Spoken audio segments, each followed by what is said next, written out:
Welcome to episode 4 of the Bachelor Universe Podcast.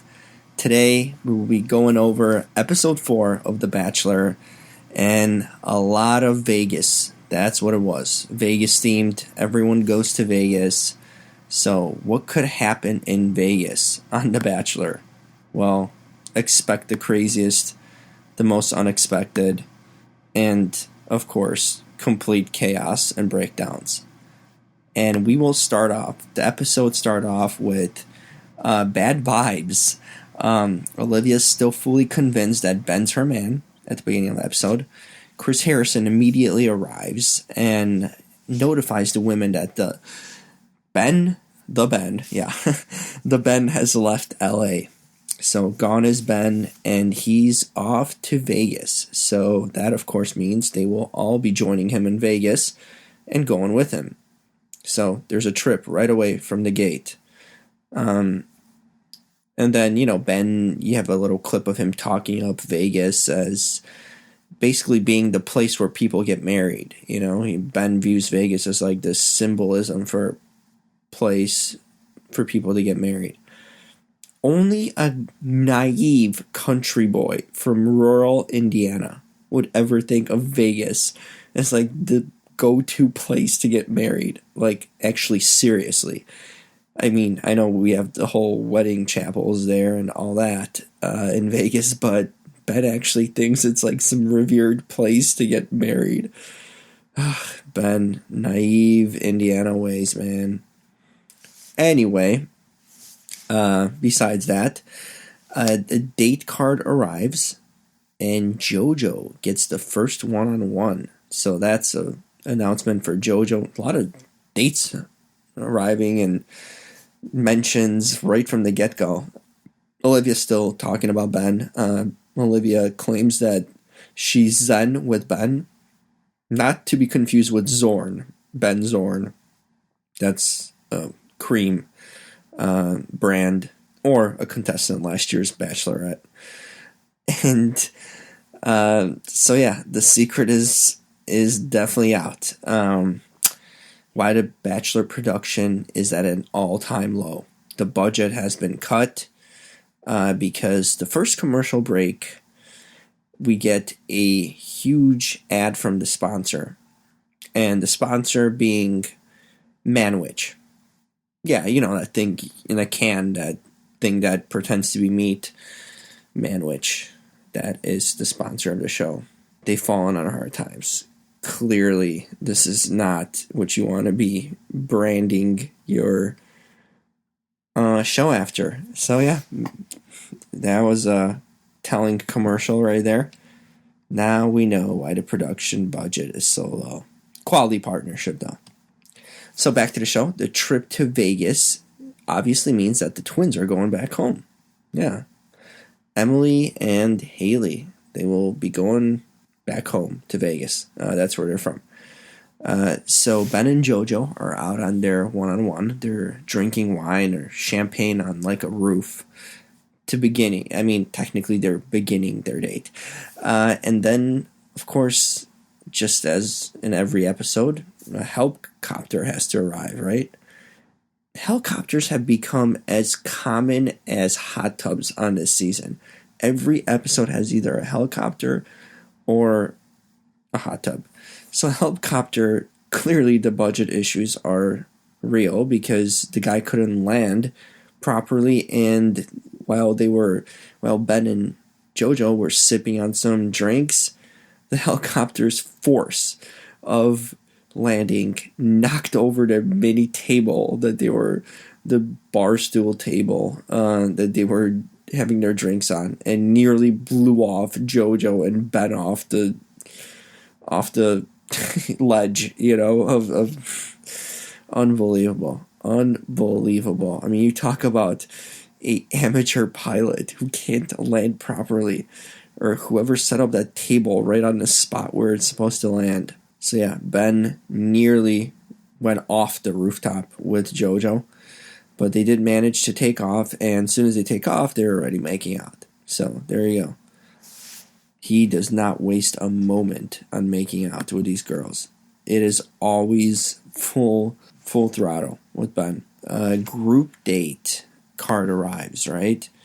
And this one will take Amanda, Jubilee, Kayla, Lauren B, Amber, Haley, Emily, Leah, Lauren H, Jennifer Boobage, Rachel, and Olivia's name is mentioned. So that means that the only remaining person not to go on the date is Becca. So Becca is going to be getting a solo date with Ben. Back to Ben and JoJo. They arrive on their date. JoJo starts talking about being afraid of being there and about breaking up with her ex. She makes a big reveal about how she's still afraid because she broke up with her ex 5 months ago, and yeah, the relationship apparently gave her insecurities. And yeah, that's your big reveal. That is equivalent. That's right up his alley, by the way. That is equivalent to him, Ben, disclosing to Caitlyn on last season about him being unlovable. So these are not huge secrets, okay? It's not like someone impregnated someone or anything like that. These are just like real normal issues in relationships and breakups. Well, anyway, she reassures Ben that she's ready for a relationship. Is she? She explains how, she used to be afraid to open up about her past, but yeah, apparently she didn't reveal much. But Ben right away announces that JoJo is like someone he's falling for. I think that's pretty apparent. And he proceeds to offer her a rose. She accepts, and they go on the rooftop again, no helicopters, and there's like a fireworks show in Vegas. So a huge display of fireworks starts up. So there you go. Lots of money being wasted on pyro. So that's what you do with your budget, ABC. Well, passionate make-out session between JoJo and Ben, and that's pretty much it. That's what it was for that date. So now it's showtime. Oh yeah. By showtime, the group date. And what did they have to do? Well, they have to go to a theater, and they are introduced to ventriloquist Terry Fader, who announces to the women that they will have a talent audition. Now, we all know that these women have no talent, besides wearing a cocktail dress, maybe? If you can call that something they're good at. So, Lauren B makes sure she points out that she has no talent, which is always a good thing to hear. Yeah, I have no talent. At least she's honest, I guess. Lauren H has finally distinguished herself on a show. I still don't know who she is or what she's doing there, but she has distinguished herself by wearing a chicken outfit. Yeah. Well, certainly, she stood out for a few seconds, and now no one knows who she is once again. So there you go. Well done. But, I mean, the women are just wasting their time pretty much trying to figure out what Olivia's talent is. That is their big question. Like, what is Olivia good in? So to make matters worse, Terry reveals that the women will be opening his show that night. They're going to open up an actual Vegas show.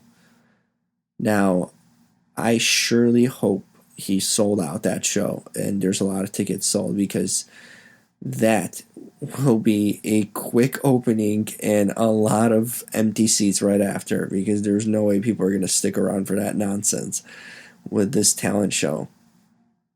So, but apparently we forward right to the night of the event, and it's a full house.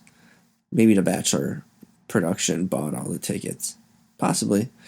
So, Vegas locals, Haley and Emily go first, and apparently they're like good Irish tap dancers because that's their act, and they own it. They do a good job. Jubilee plays the cello. Who knew that? Amanda does some hula hooping. Lauren H. does some ridiculous stuff in her chicken costume. And Jennifer Boobage swings a tennis racket. So, I guess she can do that. And Olivia, the big reveal. Well, Olivia comes out, is rolled in a cake, in a giant cake, and pops out of a cake. She is dressed as a burlesque dancer, but more so like a high-end quality escort look that she's taken upon. So she's trying to do a dance number, some sexy dance, which completely does not work out. And she's shimming and shaking her booty, and Ben looks absolutely terrified of that whole act. So, well done. But let me explain the reaction of everyone had. So, with this clip provided by ABC. Well, courtesy of ABC, technically. Here it is. So, Vicky, what did you think? What part of the talent competition did you not understand? Olivia's performance, it was cringeworthy. You could just tell Olivia was so uncomfortable. It made her performance really uncomfortable, I think, for everyone. Give them a big hand. Give everybody. Thank you. What a fun night. I think Olivia's performance was a bit of a surprise.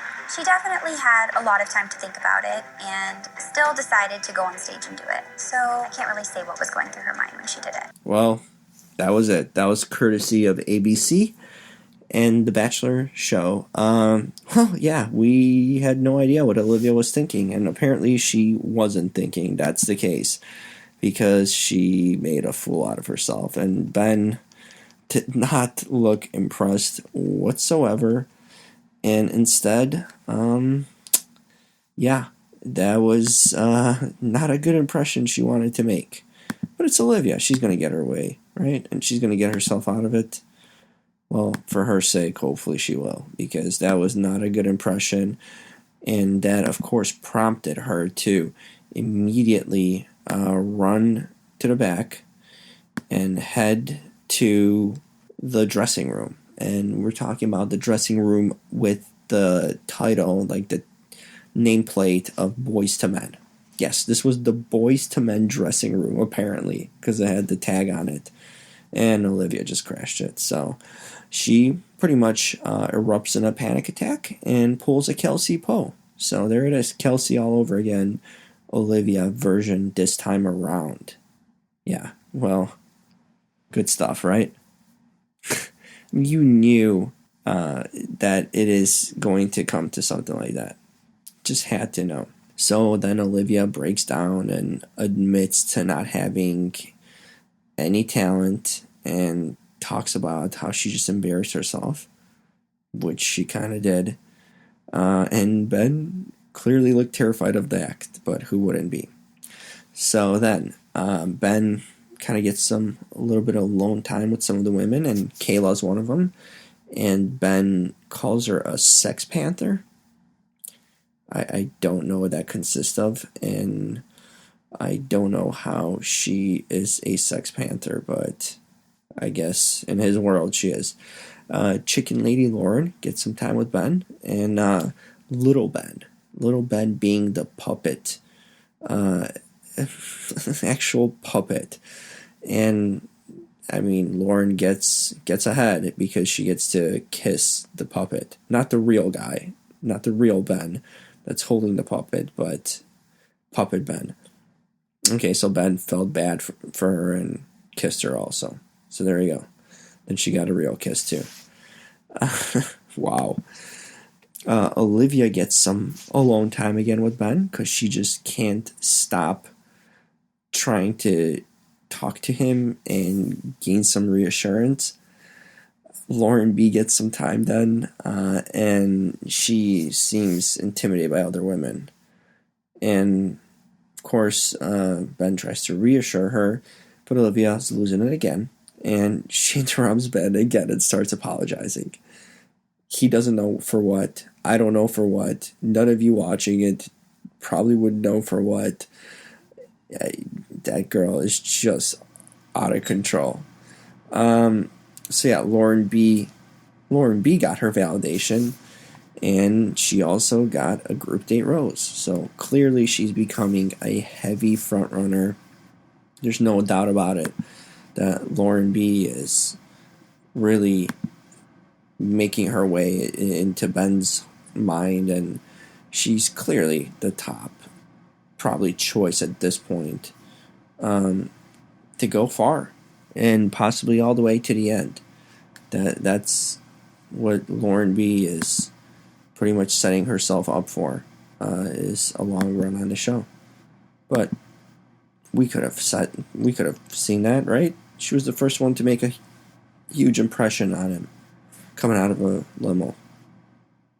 So, going back to now Lauren getting the rose, that means it's time for a solo date with Becca.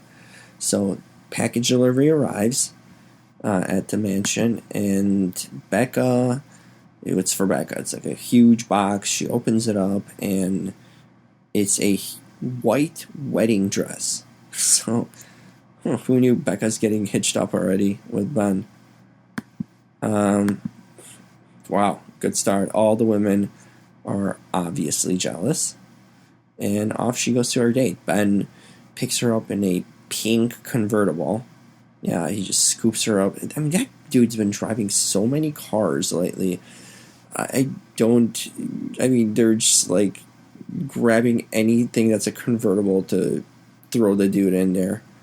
And their trip is to the Little Whitechapel. So yeah, the chapel in Vegas where everyone gets married. And what happens there? What happens at the chapel? I'll let you listen into it, courtesy of ABC. Come on. What's going on? Hi. Hey. How are you? I'm good. How's it going? I'm nervous. Me too. From the moment that I first saw you, I knew that we could have something that could last a long time. I've been saving this date for you.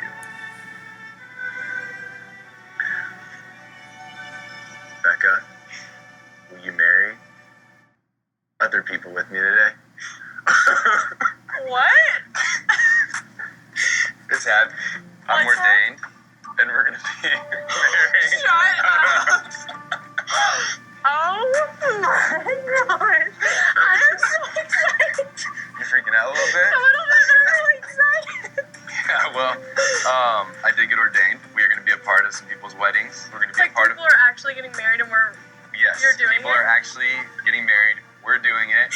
My God, I'm so excited. It's official. Yeah, I don't know if those people who are getting married are very excited that Ben has been ordained and Becca, together, they will be conducting a wedding and officiating a ceremony. Imagine that. Imagine these two marrying someone. I mean, they can't even get a date to go deeper with each other. I mean, Becca ran off from Chris Soules, and Ben can't find love, but he's sure to bring people legitimately married together. Unbelievable. Yeah. Well, I mean, it looked initially that he was going to, like, propose to her or something, to Becca, and she got scared off, genuinely. You could see the terror in her eyes. But no, they're going to marry other people, so good luck to whoever gets married by Ben, because you will probably be going for a quick divorce, because that cannot possibly last. So yeah, they marry not only one couple, but they marry a dozen couples, or a slew of them. It's just like one scene after another of couples being married by them. I don't know. No comment on that. Why? I mean, I thought Chris Harrison was like a minister or something. Didn't he yeah, he did. He officiated some wedding. Yeah, that aired on TV. Wasn't it Shawn Cantor's? I think so. But no, now Ben, the Bachelor, has overtaken him, Chris Harrison, as the top ordained wedding guy. Wow. Okay. Of course, after marrying people for an entire day, that's not the end of their date. Things with Becca get a lot more serious as Ben takes her to a neon museum. I mean, it's kind of cool, I guess, where all the neon lights are stored, but not the most romantic place. The first topic of conversation, of course, is Becca's virginity. So that seems to be what Ben needs to address. Well, considering if he wants to get laid by her, clearly he needs to know. And he also kind of lets her know that he's not a virgin. Oh, surprise, surprise. And she kind of explains to him that she wouldn't have a problem with that she expected him not to be a virgin, and they have that awkward virginity talk. Yeah, a 25-year-old having that talk. Well, I mean, guess she's doing it for the right reasons. And Ben sees the same thing, that her faith and is the big part of her being a virgin, and Ben apparently likes that. So there's that. That's your highlight of that date with them. So yeah, Chris Soules getting screwed once again, because Becca tells Ben that they basically share vows together. Ben makes a vow to her and a bunch of promises that we know he's not going to keep. But Becca promises that she's in this, that she's going to tell him he's great, and that she's going to express her feelings to him. That's a hell of a lot more than Chris Soules got, and she lasted to the end. So yeah, Becca gets the date rose, and that was it. So now it's twin magic time. And by that, I mean a surprise extra date. Chris Harrison announces that there's another date, and that will be between the two twins, Emily and Haley, and Ben. So it's a 2-on-1 in a sense, but there's no promise of elimination or anything like that. So yeah, while Becca's bragging in the morning about her date, Chris Harrison crashes the party, announces the twins are going on a 2-on-1, and Ben picks them up, and they go to the twins' home. That's where your date is at, the twins' home. Mama Twins greets them with the two dogs at the door. So two dogs have become now stars on The Bachelor. And of course, the first thing Ben does is goes and visits their messy rooms. And in particular,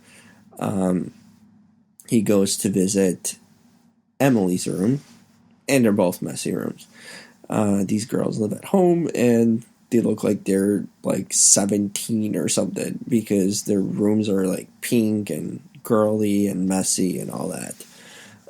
So Emily decides to have a little chat with Ben and tell him about how she's the better choice for him, and how Haley might not be the right fit. So wait to throw your twin sister under the bus, Emily.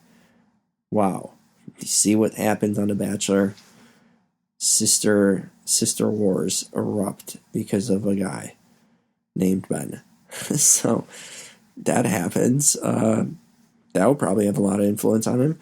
And Mom gets to chat with Ben, and she's actually pretty normal. She seems like a really put together woman, and Ben explains to her how difficult it's been for him to pick between the twins, and how he doesn't get a chance to know one or the other with both of them there. So someone is going home at this point. Mom tells Ben that Emily's the big talker of the two. She's more outspoken and outgoing. So yeah, then Ben has a sit down with the twins and the mother and the sleeping dogs, and Ben announces that Haley will not be returning to the mansion. So that ends her run. Nice meeting you, Hales. Emily just threw you under the bus, and Ben leaves with one twin now. So there you go. And it kind of went like this, courtesy of ABC. Situation, because of just how much I do care for you. And I think in order to be intentional about like relationships from here on out, and to try to make things work and to figure out if things are going to work, Awkward silence. I'm going to have to say goodbye to Haley. The reason I'm doing that here is because this young lady is sitting here with her, and that she'll have support. You've got two amazing daughters, and they really are incredible in every way. So, Thank you. I'll step away for a second just to give you some time. Thank you for everything. Rejection isn't easy. I mean, I know what heartbreak feels like. I've had my heart broken a few times, and I think that it's out there, and I think eventually what's meant to be will happen, and I know that there's something special waiting out there for me. Is there something special waiting for Haley? We don't know, but we know she's not returning to the house with all the other women. So Haley's run ends right there. Ben boots a twin. He certainly just leaves her behind at home. So much for that. Good going there, Ben. So, one twin now, and it's going to be a lot less confusing this time around. Back to the house they go, and there is a rose ceremony that has to happen. So that's the big thing to occur after this separation of the twins. The pre-rose ceremony mingling time, of course, happens. Jennifer Boobage gets some time with Ben. She gets to talk to him, and then, of course, Olivia interrupts. And once again, Olivia brings Ben some cake. So she once again starts apologizing to him about, I don't know what. Neither does he. He tells her to stop apologizing because there's no need to. Clearly irritates him and annoys him. Then, yeah, the women are obviously furious about this. Olivia tells Jojo that she's told Ben she's in love with him. Yeah, so Olivia tells Jojo that she's fallen in love with Ben. And Jojo, of course, questions her, like, how can you be in love this quick, and all that stuff. There you go. So the rose ceremony has arrived. This is the big one. This is where who is going home this week. And now, did Olivia kind of screw herself over again? I mean, by just constantly talking, trying to talk her way out of it, but really in the same time digging herself a ditch, not only among the women, but with Ben. Clearly, the guy's getting frustrated. I mean, seeing it over and over. I mean, how wouldn't you? Because she's just becoming really irritating and annoying. And he's starting to kind of see it through. Though he still, I'm sure, likes her because, well, you know, she's hot. So, of course, he's going to keep her around a bit longer. And the elimination goes as follows. The roses are handed to Amanda, gets the first rose. Lauren H., still don't know who she is. She gets a rose. Jubilee, Emily now, the solo twin. Kayla, Jennifer Boobage, Leah, and it comes down, and of course the three other women had received their roses, which was Jojo and Lauren B. already had their roses, so they were safe. And now it was down to 3. So Olivia, once again, in the bottom 3, and the unemployed Rachel and Amber. Yeah. And of course, Becca got her rose too. So that's what happened, courtesy of ABC. Check it out. Ben, it's the final rose tonight, when you're ready.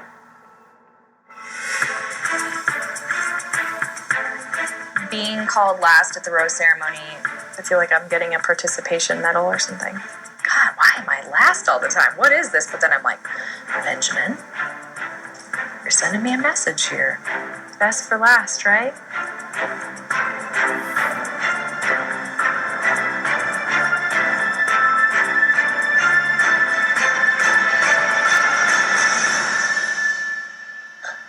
Olivia.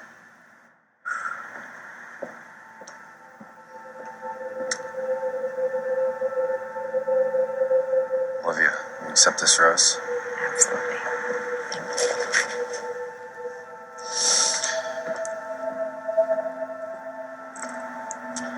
Ladies, I'm sorry.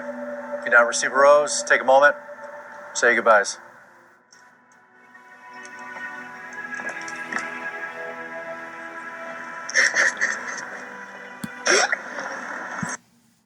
So yeah, there was a lot of crying by Amber, and that clip was courtesy of ABC once again. And crying Amber, and Amber just distraught. She walks out of there and starts, like, as she walks away, starts undressing. Like, literally, she takes her shoes off, tosses them, lets her hair down, and then she decides to lay out by the pool on the lawn chair. She just crashes on there and cries. So yeah, take a nap, Amber. I guess you earned your way to that. Amazing. It was really actually intriguing and funny to see that. And that was the episode. So next week, the craziness continues in Mexico. Next week, they're in Mexico. There's more of Lauren B and JoJo, because they seem to be 1 and 2 right now. Jubilee and Ben kind of get into it. Jubilee's freaking out again, and Ben's trying to figure out what's going on. And of course, it's come to a point where the women are starting to unleash their hatred of Olivia to Ben. So now you've had multiple women. There's Amanda in the clip, and I believe Emily, the twin, goes and tells Ben, well, they've told Olivia already, but they go and tell Ben about her wild ways, and Ben apparently takes notice, and the clip kind of stops with Ben asking Olivia if he can talk to her. So drama ensues. Next week, there's obviously more Olivia, and Jubilee's meltdown maybe. So that's on next week's episode. So overall, a good solid episode. It was very Vegas themed, a lot of Vegas stuff. Glad that they finally separated twins, because none of them were standing out at all or being noticeable at all until this. So it was time for them to go their separate ways, because you need to see if one has a personality at least, right? So that's staying. Becca finally made an appearance, because Becca has been silent throughout this